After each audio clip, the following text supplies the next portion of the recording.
Hi guys, today is the start of something big.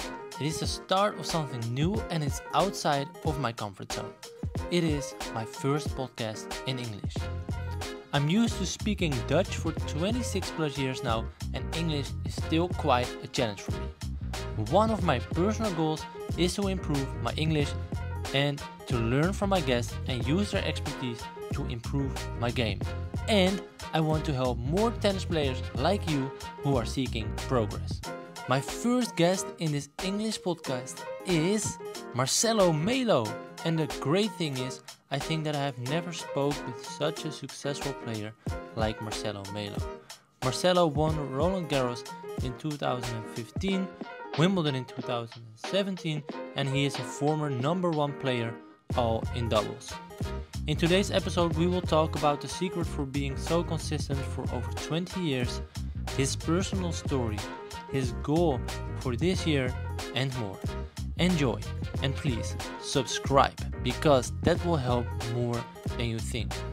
By doing so, we can improve our quality, ask more amazing people in the world of tennis, and help you with your game.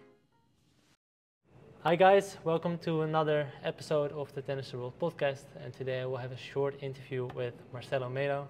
Thank you for your time and congrats on your first round win with Matwé. And Matwé, thank you for helping me, of course, with this interview, and happy to do this now. Here in Adelaide, I know you as a tennis. I'm watching tennis like forever, and I'm really surprised or excited to see that you're still so consistent in your game. And I just watched your match, and I think it's very interesting for people to know what the secret is for being so consistent in your game, because we make this episode and this podcast for players, club players, and coaches who wants to improve as well. And what is your secret? Thank you, first of all, to invite me to be here. I don't know actually the secret. I'm always try to be most consistent since I started just to play doubles. Of course, I learned a lot during the years, especially lately, of course, with the experience, you start to play better, you start to play more solid, you don't oscillate too much. So, and me, the way I play normally is like this. I try to be on the balance, helping my partner. So the former partners I had was pretty much the same way I was playing. So yeah, I think it's, let's say the secret is for me for many, many years trying to keep the balance of my game. And how do you do that? The balance in your game? I think you have to be stable mentally, physically, practicing. Like when I'm home, I practice a lot. People sometimes think doubles players don't practice. I think for you to be on top, you have to practice.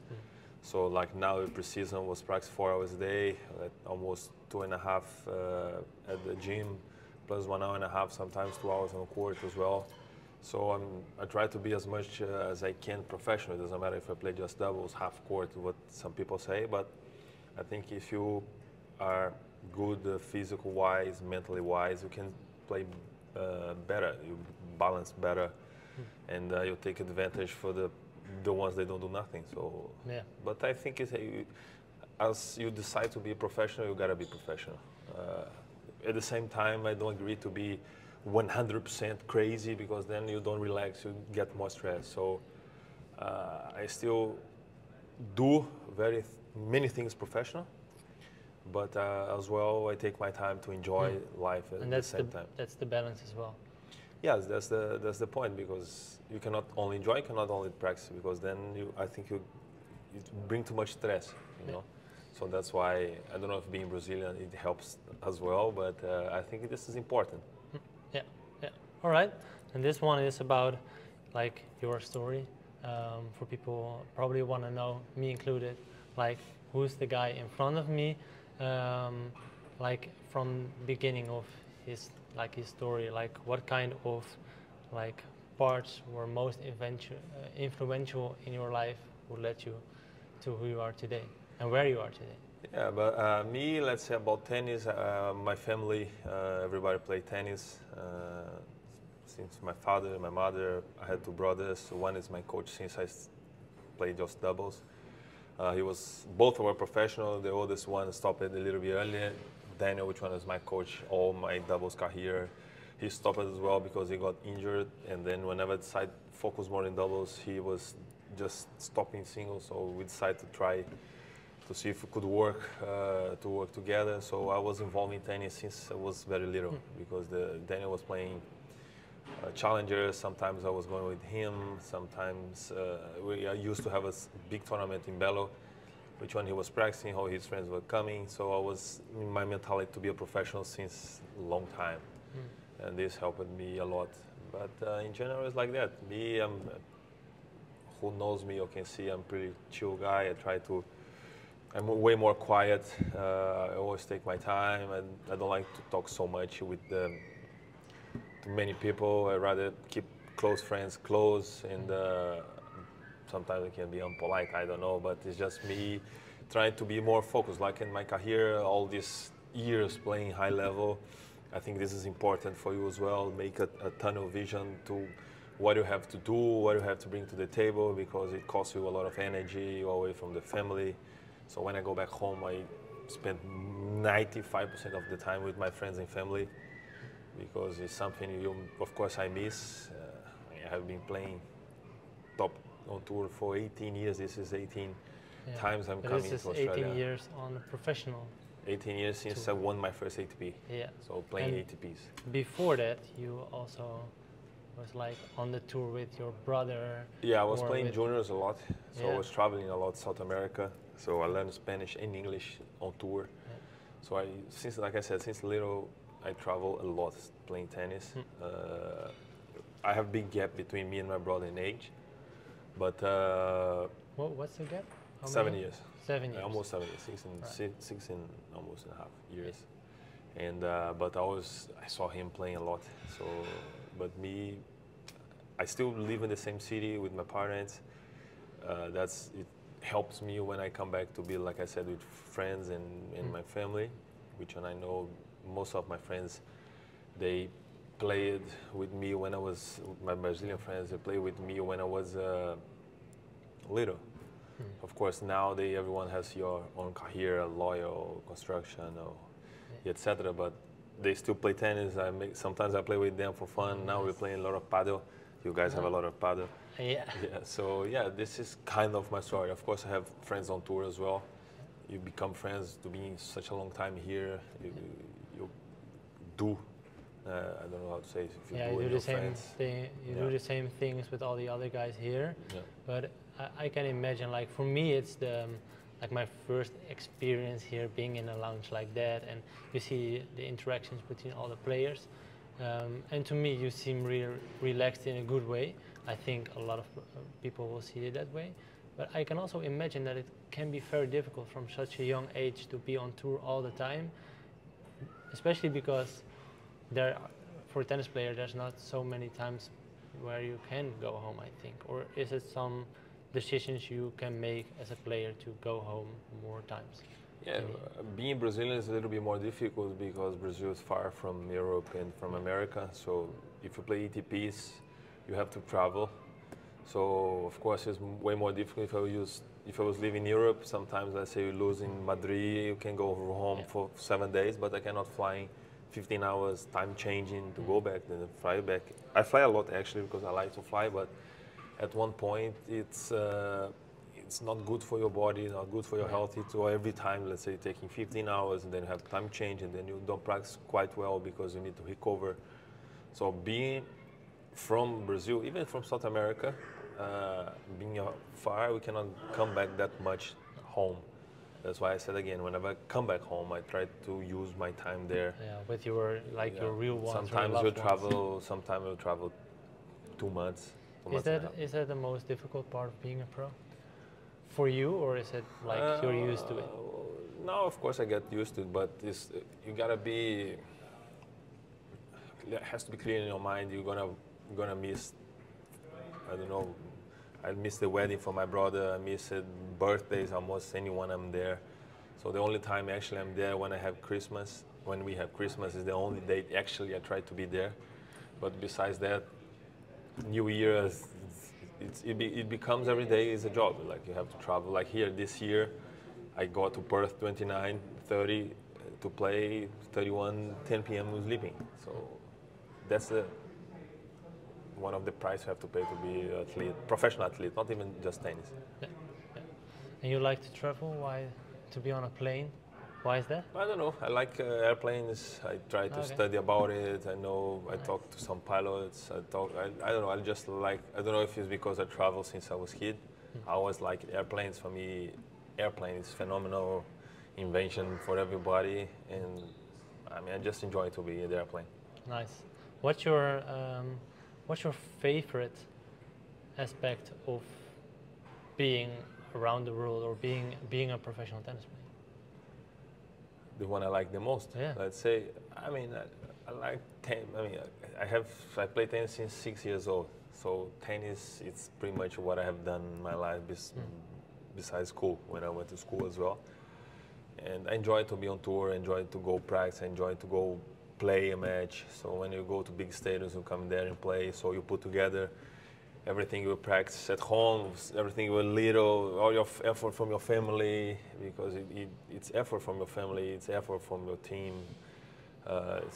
Many people around you, it puts the effort together for you to be able to play. So I try to enjoy as much as I can. Like I said, I like travel. Even though at the tournaments we don't get to know pretty much nothing from the city, but I just like the fact to be able, like today, to go on court and play a match in tennis tournament. That's fantastic. Like I think that's a big part of the consistency you got showed to all of us. Like that you enjoy it like every time again and put in all that work. For all the people like listening to this, they are club players, maybe ITF players. I don't know. Is there something, or are there maybe 3 like to-do stuff, actions they can do to improve their game that you're like, those 3 things are really important if you want to grow as a player? I mean, it depends if to play tennis or doubles. Let's say play doubles. I think if you can play more with one partner for you to get used to how he plays, how you play, for sure you're gonna play better.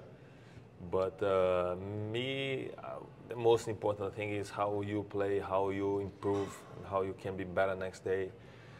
If you think too much about the opponents, you don't know what they are doing, you don't know how much they are practicing, you don't know pretty much nothing, because we don't give information, they don't give us information. So even for club, if you practice on club, it's how you did today and how you can be better tomorrow.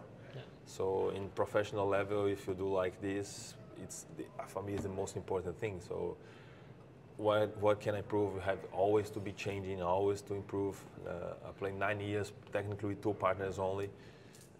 If you see the years, I did not play the same from the first, second, third, and fourth, and 50 years, because if not, it's too easy. So you have always to be too easy to the opponents for them to know how you play. So that's you have been changing and you're getting better and then improving, you change your skills. You play different for you to keep there the same, playing big tournaments at the same level.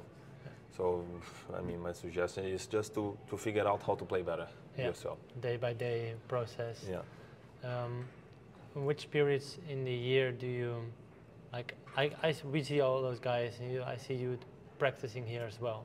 But what is the difference between maybe practicing in Brazil, making a lot of hours, and just practicing here? Is there a big difference there?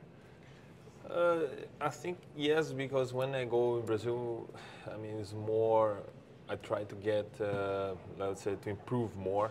Yeah. And here is to put together, let's say, all my partners. I played with Bruno, which was Brazilian, for 2 years. So there we can grow the team together.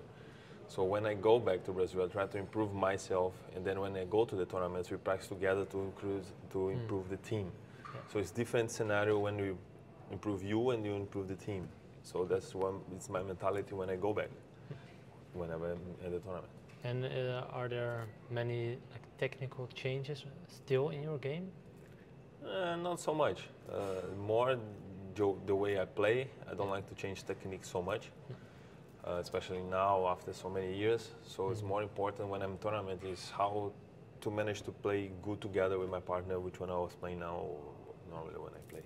And on the physical side of it, is there like off-season, pre-season? Normally I do pre-season in Brazil. Yeah. I try to do at least 3 to 4 weeks. I still travel with my coach, my physical trainer. Until last year I had the physio as well, so I invest a lot in my career. That's one point as well, what makes me play high level. So even playing doubles, less money or whatever, I still travel with my coach and my physical trainer. Not here in Australia because it's too far, and I just came from pre-season, so it's not that necessary now.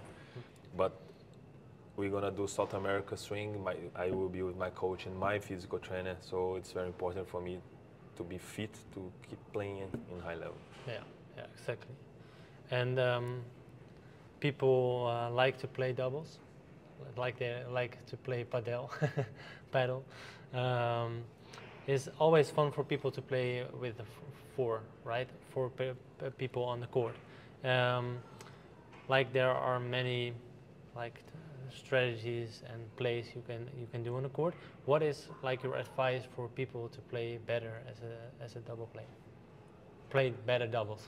Yeah, I think it's the way you understand your partner, because you need to know technically how he's gonna play, how he's gonna hit the shot, how if he's better on the net, if he's better on the back, how he can help you more. Let's say if you're better on the net, how he can help you to make easier volleys or better volleys. So it's important for you to understand the game. Like this is why they say as long as you play better, you play together, because you understand what the guy is gonna do in that shot, or you're gonna do, and he will know how he's gonna serve important moments, where it's easier for you to move or not. So it's more understanding between the.